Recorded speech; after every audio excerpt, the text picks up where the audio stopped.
Well, hi everyone, here we're in the workshop. So, mixing paint and other materials.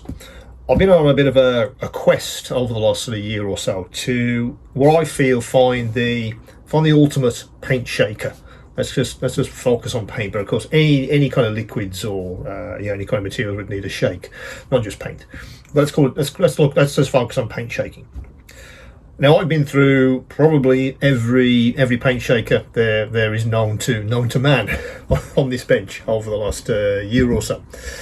Obviously, for many of us, that's, as I say, that's a fact of life. Off you go until your arm drops off to try and get your paint mixed. The next thing I tried was centrifugal paint shakers, which are fine, but they don't really mix the paint properly.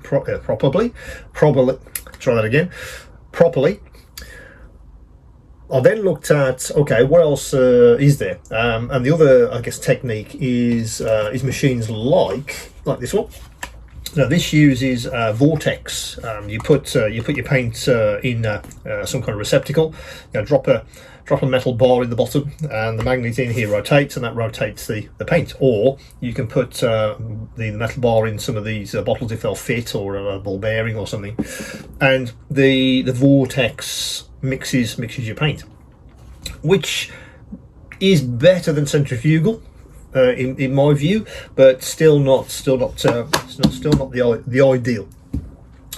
Other machines, you've probably seen a couple of these, like this one, for instance, where you sort of put your paint on and you get a rubber thingy, and then you strap the thing to the device, and off it shakes.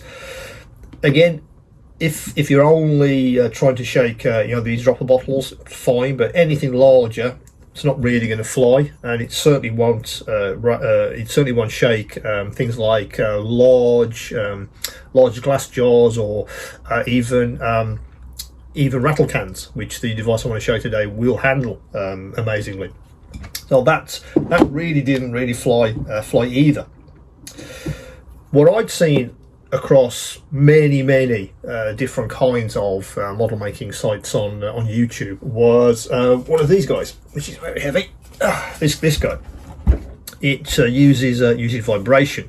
You press down on the top to activate the guy, and it vibrates your paint. What I would say, this is probably better, probably the best one I'd tried, but again, it is limited in its its application. It can only really vibrate stuff that's this sort of quantity. You could probably go up to something like an alclad. Absolutely. How much is in one of these? Does it tell me? 30 milliliters. 30 milliliters. That sort of works okay.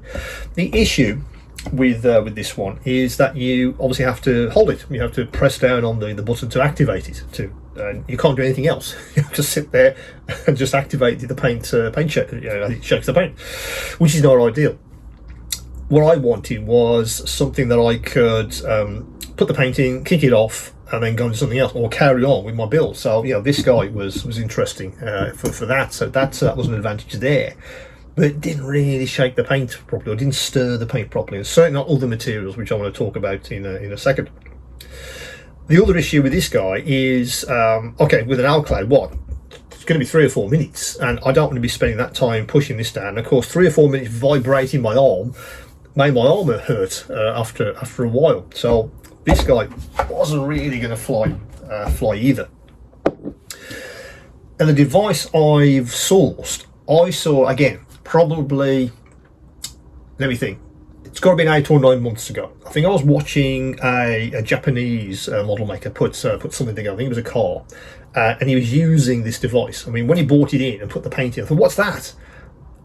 Where can I get one of those? Because that solves my problem. It's going to shake the paint. Fantastic form factor. It's compact. Some weird sort of mechanism on the top for holding the paint. Where can I buy one of those? And of course, you can't source those in the UK at all.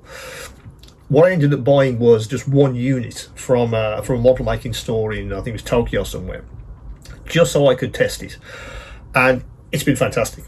Would I say it's the best paint shaker I've ever used? I think I would. Would I say it's the ultimate paint shaker? Absolutely. I think it covers all of those bases. But of course, how would I get this into the UK for the store? Very hard to reach the manufacturer, but the deal is now done, and I have stock in my garage, ready and waiting for you guys. So let me give you a demo of what I feel is potentially the best paint shaker, material shaker, liquid shaker, whatever you want to call it, that you can buy for model makers. Now, what it is this guy. Now, they call it the Vortex Stirrer Turbo. Don't be fooled by the Vortex bit. It's not like a magnetic type device at all. That's not what this is. I think Vortex, little bit misleading there, so I won't be calling it that, I don't think. But let's just go with what they think it actually is. I say super compact, very powerful as well, and I'll talk about that in a second. So let's get this guy out of the box, and what I can do is give you a full demo. So I've been using this for probably 6 months or so, just to give it a test. So you get some instructions, you get a cable, you get an adapter, and we'll talk about that in a second, and we get the actual device itself.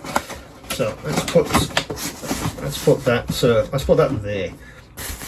So let's unwrap the guy, and you can have a good look. So that's the paint shaker.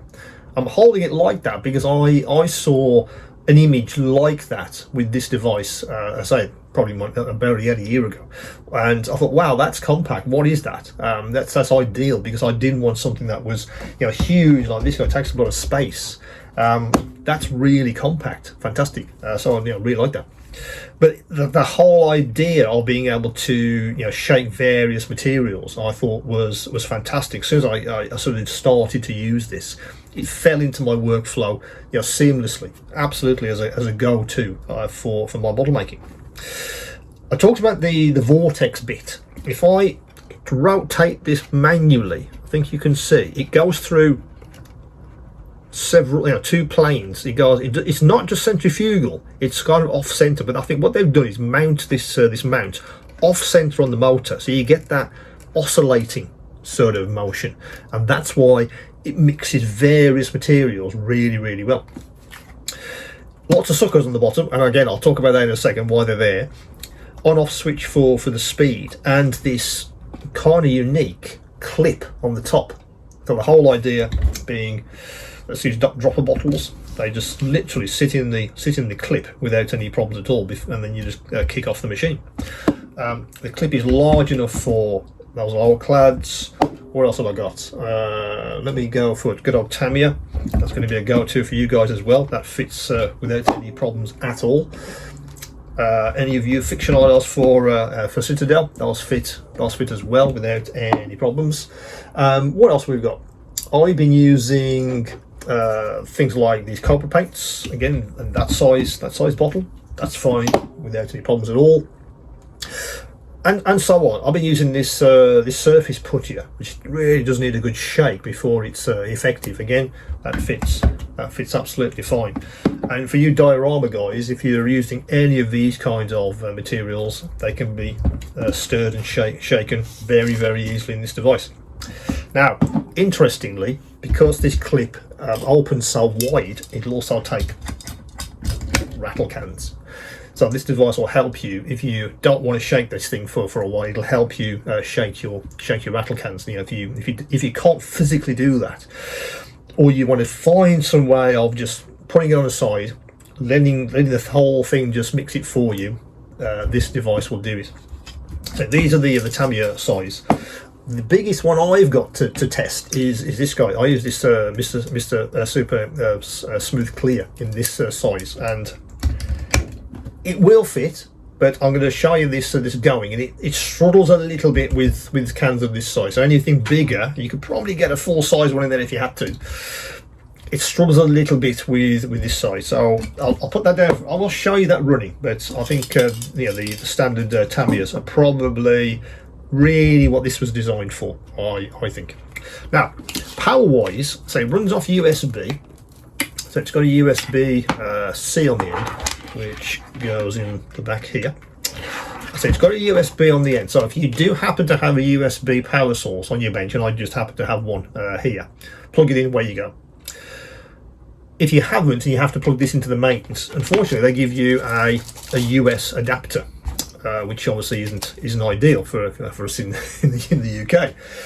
So what I'm going to do is when you buy one of these, just as you do with the arch light, if any you've got those, what I'll be supplying with this is a UK adapter. So this will plug into the adapter, and it's like a 3-pin on the end. It'll probably be just a little travel adapter, just so when you get it home, you think, oh, I've got to go and buy an adapter now before I can use it. No, if you want to get hold of one of these, you can use it straight out of the box, because I'll be providing a good adapter for everyone in the UK.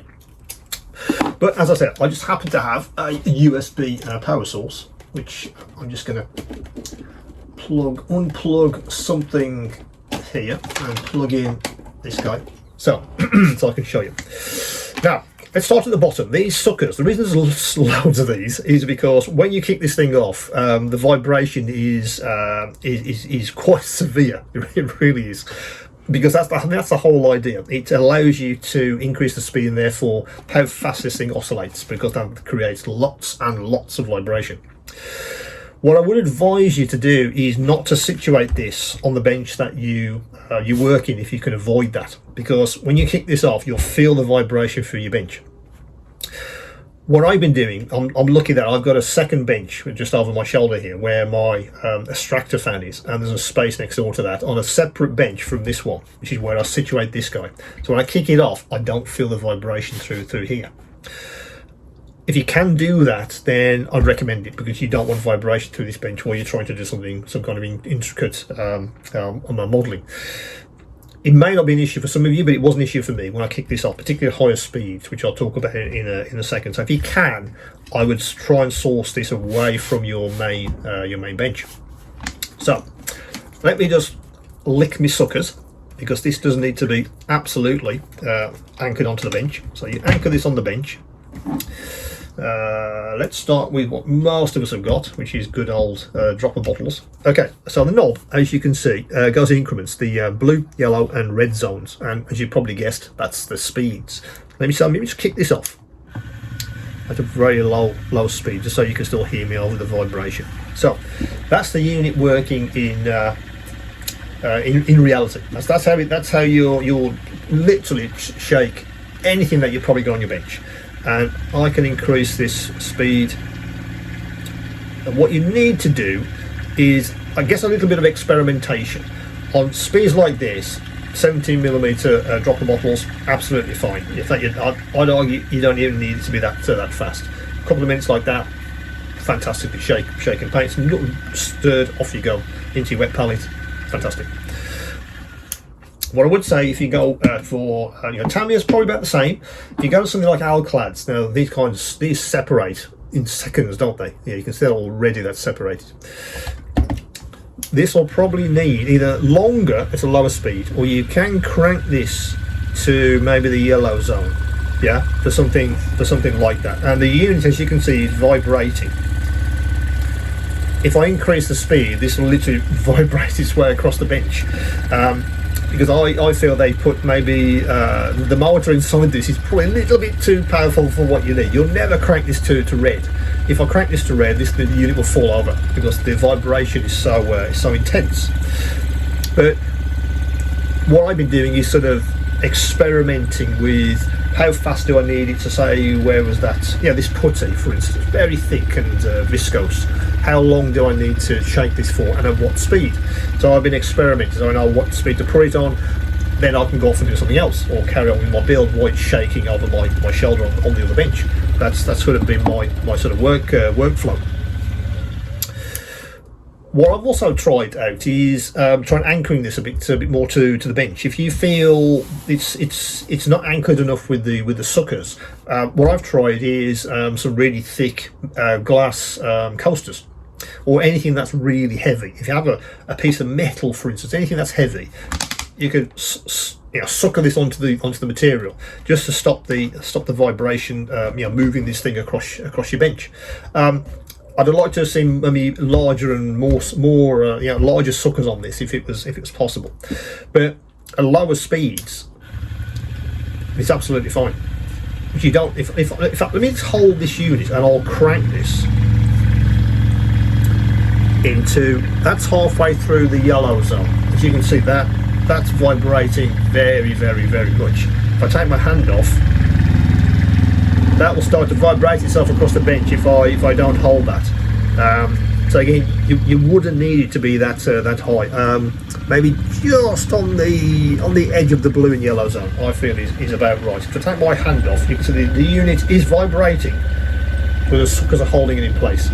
If you crank that to more into the yellow zone, red zone, it would literally shake itself off your bench. You come back and it'll be all over the place. So I feel that's about the right speed for this particular application, for this particular paint. Smaller bottles, of course, not so much. You're not going to need the speed with that. So I don't think faster is better. I think maybe crank this to half in the blue zone and then give it 2 or 3 minutes. So that'll be fine. Now, rattle cans. So let's put this rattle can in and kick this off. Obviously, I've got to talk over the actual rattling itself, but again, I've got it on a very low speed. If I take my hand off, the unit is staying in situ, and it's rattling my paint quite well. Obviously, I can crank this a little bit if I want to. Which is still fine. I think if you stay in the blue zone, you'll probably be okay with these guys. Now, as I said, you can get this in the jaws, but if I kick this off, the unit is struggling a little bit. It really can't vibrate that enough to move the ball bearing around. So yeah, I feel these sizes are probably not going to be appropriate for this. It's a little bit too large. I'm just trying to find what size this is. This is 170 milliliter. So it's a bit too big for the unit. I feel it's really struggling. So it's going to be the good old Tamiya's. These are absolutely perfect for this 100 milliliter cans, the standard ones, and so on. You can do this right across your paint range, your diorama materials. What else have I got over here? Hang on a second. Yes, this stuff like Mr. Dissolve Putty, separates in an instant. Needs an absolute stir before you can use this stuff. Now kick that off, leave it for I don't know, say 5 minutes. Come back, off you go. No problems at all. Also, I do have some of these weird shaped MIG bottles as well for some of my sort of weathering, etc. They do go in. Again, the jaw will close around it, and I can then give that a good stir for a few minutes. Absolutely, that works an absolute treat. So that's the new paint stirrer. It's something I saw this a year ago on that Japanese modeler's website, and I thought I have to have one of those. It seems to really cure a problem, because I'd say I tested pretty much every paint stirrer there is in existence, and none of them really were universal, or at least didn't give me the versatility I'm looking for. Again, those phrases you'll see: versatility, the accuracy again. And also convenience. I think this is absolutely a convenient piece of kit. It's compact. Let me measure it for you guys. Let me get a ruler. What is this? This is that's 8 millimeters square by just under 5 millimeters. So that's going to fit into onto most people's benches. It's it's small and compact. I have this located over my shoulder on a different bench, just in a corner somewhere. Kick off the paints that I want to stir while I'm doing something else, and it's just improved my workflow massively, and also improved, I feel, the paint finishes, because obviously the better you can stir your paint, or indeed any other materials, particularly things like these guys who need a good stir, because they're enamels. This kind of device is an absolute godsend. really can't be without this anymore. Would I go back to the others? Absolutely not. I've even thought about getting a couple of these so I can really paint, really stir more paint quicker. Just get a couple, side by side, off they go. It's something I think you would maybe find when you started to use it. It's a case of, how did I how did I survive without it? It's one of those. It is absolutely transformative, if you ask me, and I think I'm calling it the ultimate paint shaker, and I think that's absolutely what it is. It is the ultimate paint shaker. The way it's designed, it's this universal clip, the movement through various planes, so it's not centrifugal. It's not. It's also not not just a vibration. It's kind of both. And I think that is what makes the device unique in the marketplace. There's literally I've looked, and there's nothing like this. And the device is super for I think for every model maker. Really don't want to hand this back ever. So that is the ultimate model maker's paint stirrer. It's that's on the store right now. So I've done the deal with the manufacturer. They are here in the UK. So if you feel that's something that could transform your model making, then please over to the store. There are limited numbers at the moment. I'm trying to get hold of a lot more of these if they do sell extremely well, but I'm expecting them to fly off the shelves. I believe that's the hope anyway. As I say, this is on the store right now. So if you want to check that out, please do. So as usual, any questions, any queries, do come back to me.